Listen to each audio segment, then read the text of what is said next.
الله أكبر الله أكبر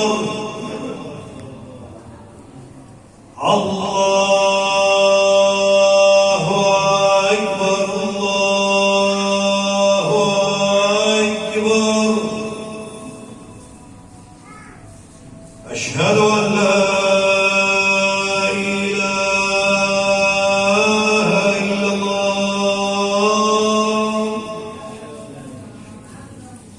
أشهد أن لا إله إلا الله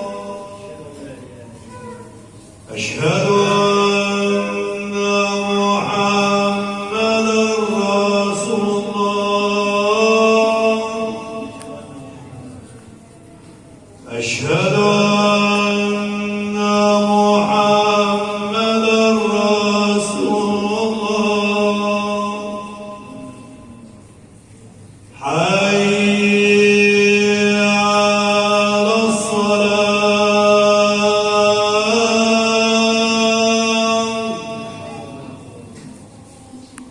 حي على الصلاة حي على الفلاح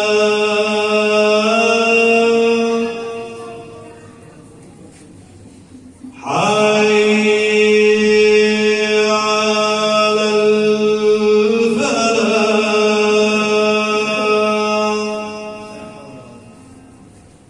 الله أكبر الله أكبر لا إله إلا الله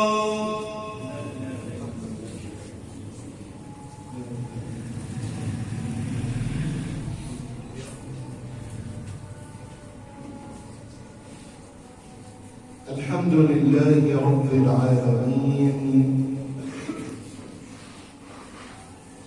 حمدا يليق بجلال قدره وعظيم سلطانه وأشهد أن لا إله إلا الله وحده لا شريك له الملك ملكه والحكم حكمه وإليه يرجع الأمر كله نشهد أنك إله خالق رازق رفعت السماء بلا عمد وأنزلت منها على الأرض ماء سجاجا لتحيي به جميع من في الأرض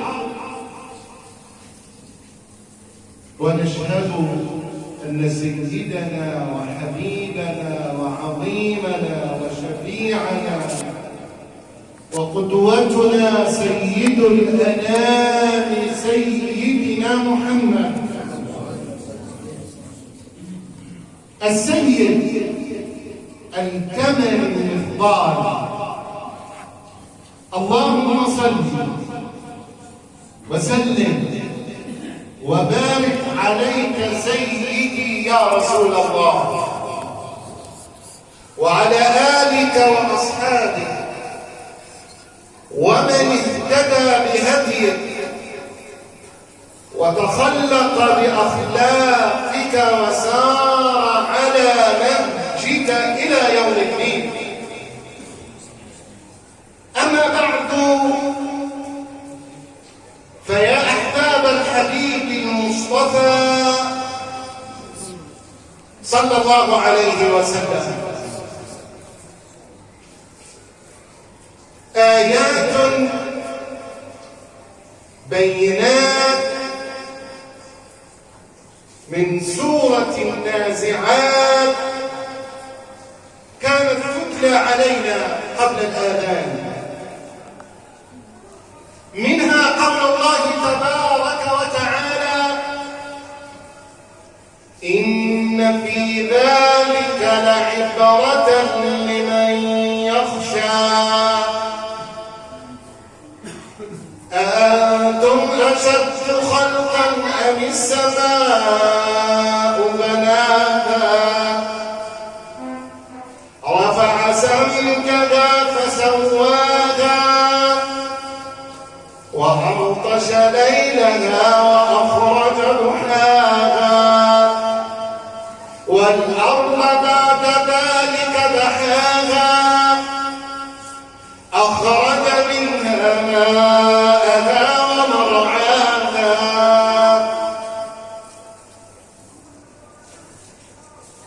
وانظر إلى سياق القرآن. قبلها كان يتحدث مع نبي الله موسى، قبلها أيضا كان يتحدث عن طاغية عصره وزمانه فرعون: اذهب إلى فرعون إنه طغى. والطغيان هو الزيادة في الحد. يقال طغى الإناء، لما تملى الإناء دردر الكوباية تملاها مية وتفيد تكب، طغى يعني زاد عن حده. الله يقول لنبيه موسى: اذهب إلى فرعون إنه طغى. فقل هل لك إلى أن تزكى وأهديك إلى ربك فتخشى. فأراه الآية الكبرى، عمل إيه؟ فكذب وعصى ثم أدبر يسعى فحشر فنادى فقال: أنا ربكم الأعلى. لا حول الله. حشر يعني جمع القوم، نادى عليهم، اجتمعوا له. اجتمعوا ليه؟ فأخف، استخف بأهل القوم فأطاعوه، يعني ضحك على عقولهم وكلب عبد الحلاوة زي ما بنقول.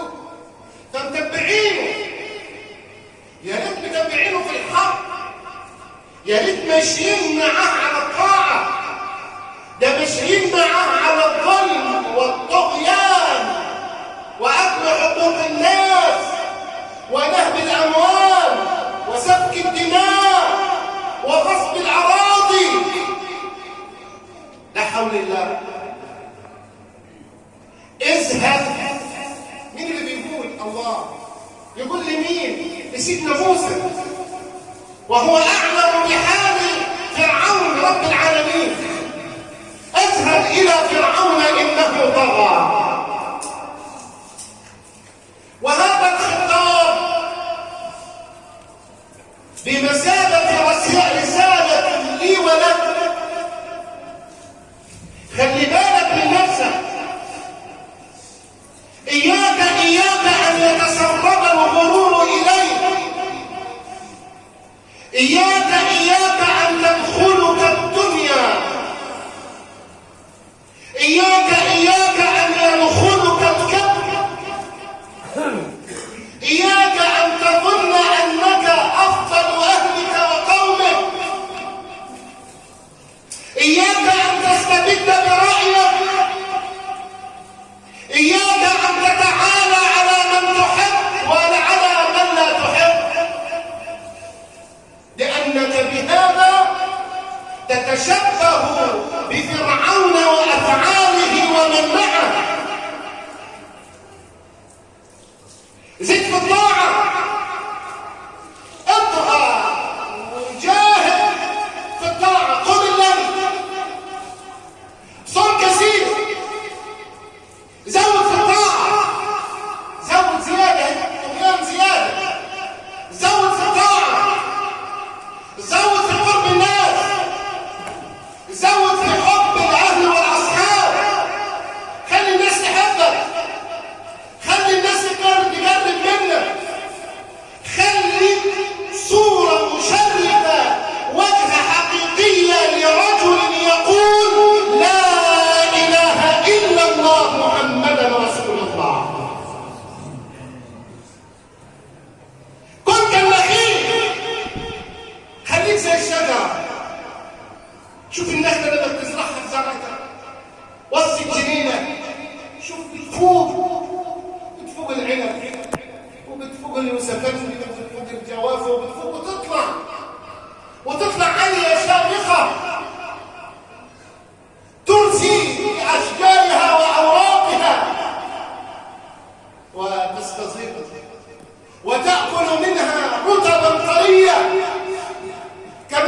عندي حاجة وراحت لحالها، تزود انت وتدوس والخصام والفجوة توسع.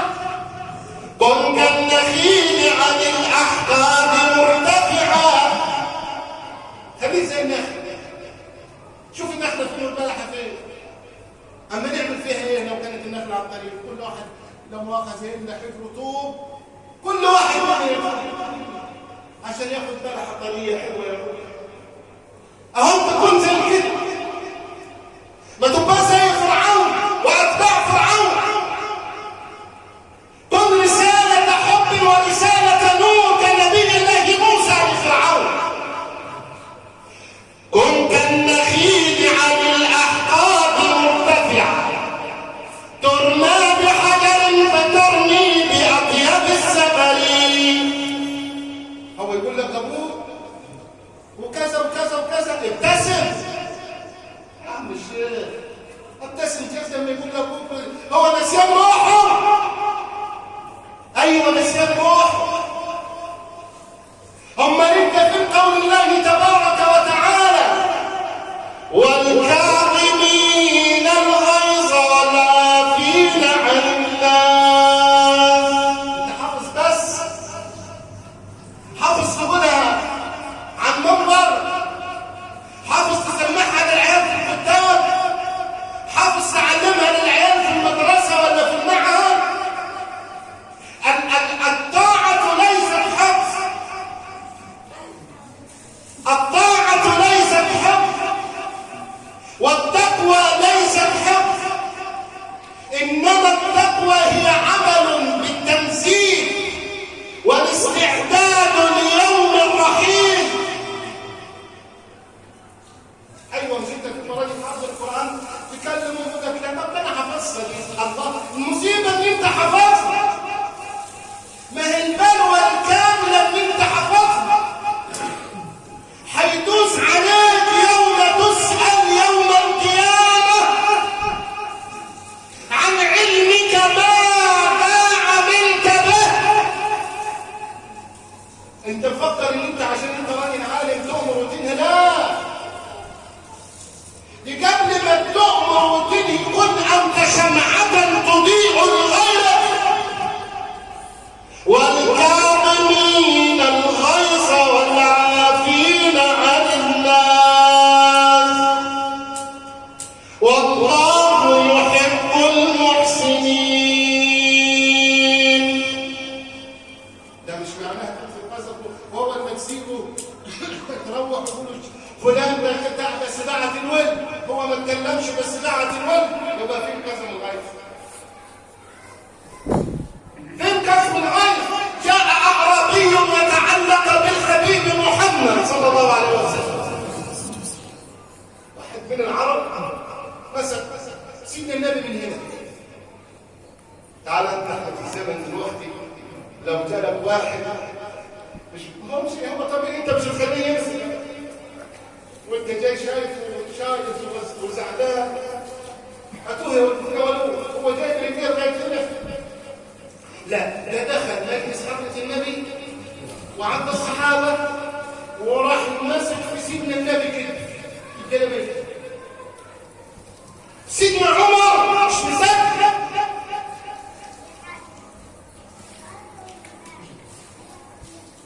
يا رسول الله، زي ما نقول احنا في المساله سيدنا عليها دين الاذن بس. فيقول النبي يا عمر كان الاولى بك ان تامرني، اسمع وصلي على النبي، ان تامرني. سيدنا عمر هيقول للنبي ان تامرني بحسن الاداء وتامره بحسن الطلب. معناه ايه الكلام ده؟ انت جاي وعارف ان حد من اهلك ولا الجماعه هلا قدر الله يمسك بعض ولا كذا، كن مصباح نور لهم، ما تكونش شوكه، ما تكونش لا ما تمسكش العصايه من النص، امسك العصايه ودوس عليها. حاسب، هذا عمك، حاسب، هذا خالك. يا ابني انت مش عارف مين ده؟ ده امه تبقى كذا، ده ابوه حبيبي وصديقي، اتفضل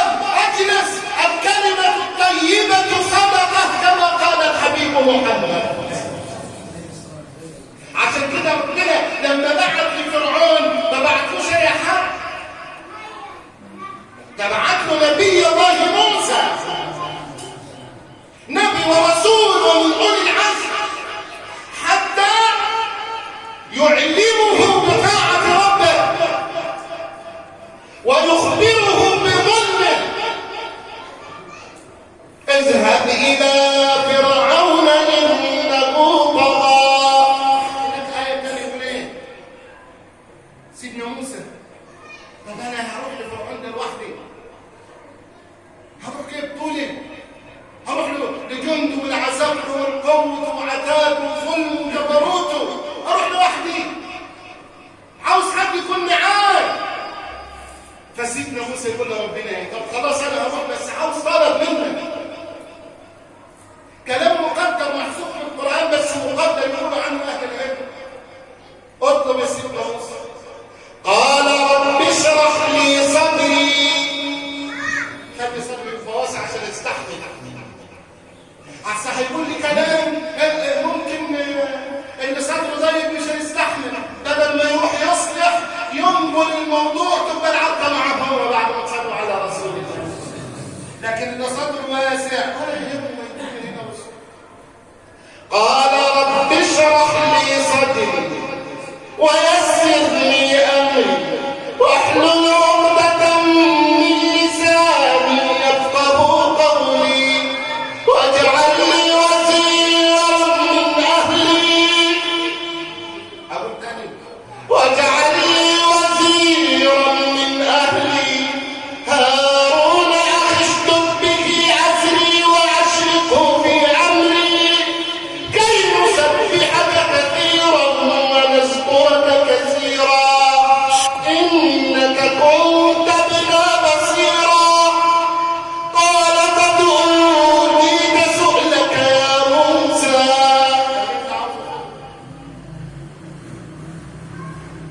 نادر الآن لما تلاقي واحد ماشي مع ابن عمه ولا عمه ولا خاله ولا زينه، انت نوادر، انا همشي مع ده، انت مش عارف ده مين؟ الله، هذا من سيدنا رسول الله حينما سئل عن سيدنا سليمان، عن سيدنا سلمان الفارسي، قال سلمان منا آل بيت رسول الله صلى الله عليه وسلم. هذا خالي. سيدنا النبي كان بيتناهى اهله، يمسك كده وسط الناس ويقول لهم هذا خالي فليرني امرئ خاله.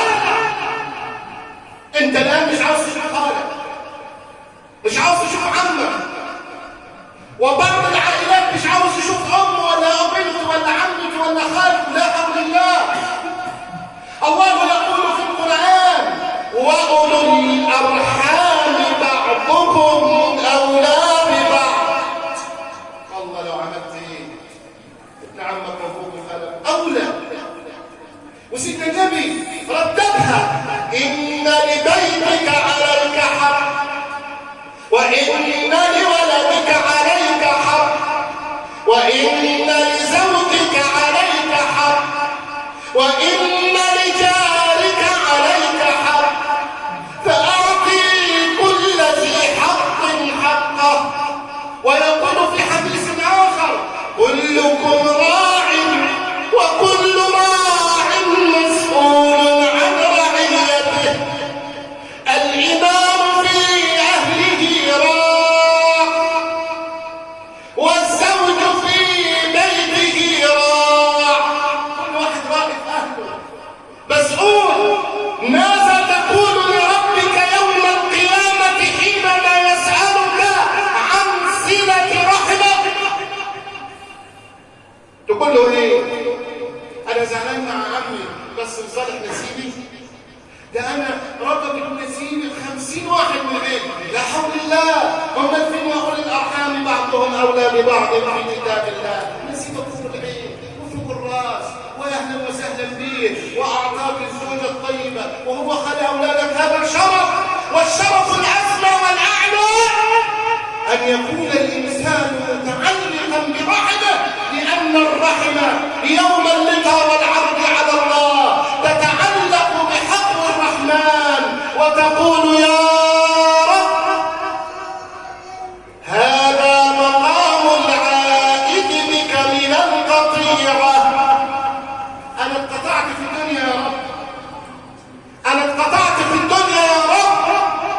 هيقول لها ربنا ايه يوم القيامة؟ يوم لا ينفع مال ولا بنون إلا من أتى الله بقلب سليم. أما ترضينا؟ ما ترضيش إني أنا أوصل بالوصل وأقطع القطع؟ ما ترضيكيش دي؟ قالت رضيت يا رب العالمين. القرآن لما تقرأ فيه وتعي مراد ربك يهون عليك كل شيء في الوجود. بس عيش مع القرآن بقلبك، ما تخلفش مع القرآن بلسانك، لا عيش بقلبك. شوف ربنا لما يقول لك وأنزلنا من المعصرات ماء سجاجا، لمين دي؟ عشان مين؟ يقول لك إن كأنه يقول لك إن المية دي مش منك حد. وفي السماء رزقكم وما توعدون. يعني عمرك ما هتبات عطشان ولا هتبات من غير جوع ولا هتبات من جعان. عمرك شفت واحد مات من الجوع؟ عمرك شفت واحد نام ما اتعشاش حتى ولو زي ما قال حضرة النبي فإن كان ولا بد فلقيمات يقمن صلبه فثلث لهوائه وثلث لطعامه وثلث لمائه. أحباب الحبيب المصطفى صلى الله عليه وسلم، الكلام يطول ويطول. الله عز وجل أسأل أن يغفر ذنوبنا وأن يستر عيوبنا وأن